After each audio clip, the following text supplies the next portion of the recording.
Bienvenue dans ce 12e module des fondamentaux de la comptabilité au ADA.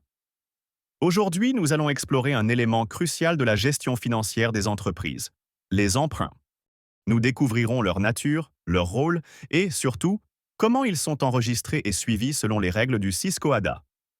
Cette compréhension est essentielle pour une comptabilité précise et une prise de décision éclairée. Un emprunt représente une somme d'argent qu'une entreprise reçoit d'une entité extérieure. Cette entité peut être une banque, un établissement financier spécialisé ou même un partenaire commercial. En contrepartie de cette somme, l'entreprise s'engage formellement à rembourser deux composantes principales. Il s'agit du capital emprunté, qui est la somme initiale reçue, et des intérêts, qui représentent le coût de cet argent. Dans le plan comptable OADA, les emprunts sont classés au passif du bilan, spécifiquement dans la classe 1, dédiée aux capitaux permanents. Deux comptes sont particulièrement pertinents pour les emprunts. Le compte 161 est utilisé pour les emprunts contractés auprès des établissements de crédit, comme les banques. Le compte 164 regroupe les autres emprunts et dettes financières, diversifiant ainsi les sources de financement. Les intérêts liés à ces emprunts, quant à eux, sont enregistrés en charges financières dans la classe 6 sous le compte 661. Prenons un exemple concret. Une entreprise reçoit un emprunt bancaire de 2000 FCFA, directement versé sur son compte bancaire. Cette transaction a un impact immédiat sur la trésorerie et les dettes de l'entreprise. L'écriture comptable se présente ainsi. Le compte 512, banque, est débité de 2000 FCFA, car la trésorerie augmente. Simultanément, le compte 161, emprunt auprès des banques, est crédité de 2000 FCFA, reconnaissant ainsi l'apparition d'une nouvelle dette financière. Le remboursement d'un emprunt se fait généralement par échéance régulière. Chaque mois, l'entreprise rembourse une partie du capital et paie les intérêts dus.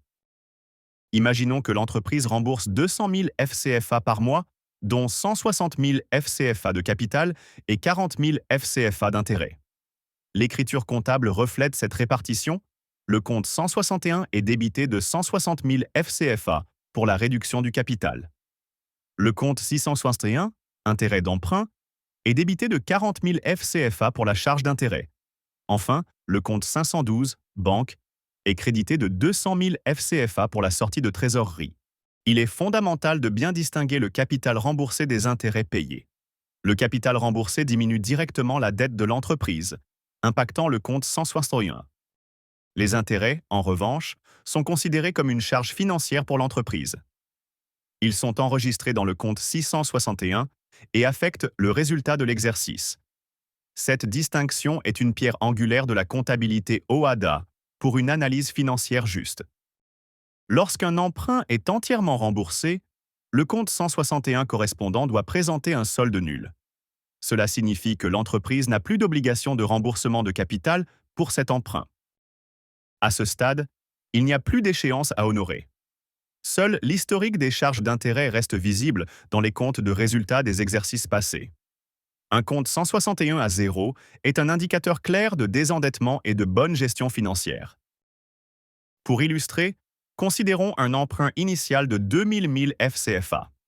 À la fin de l'année, supposons que 120 000 FCFA de capital aient été remboursés et 280 000 FCFA d'intérêts payés. Le solde restant dû sur l'emprunt est alors de 2000 000 FCFA moins 120 000 FCFA, soit 880 000 FCFA.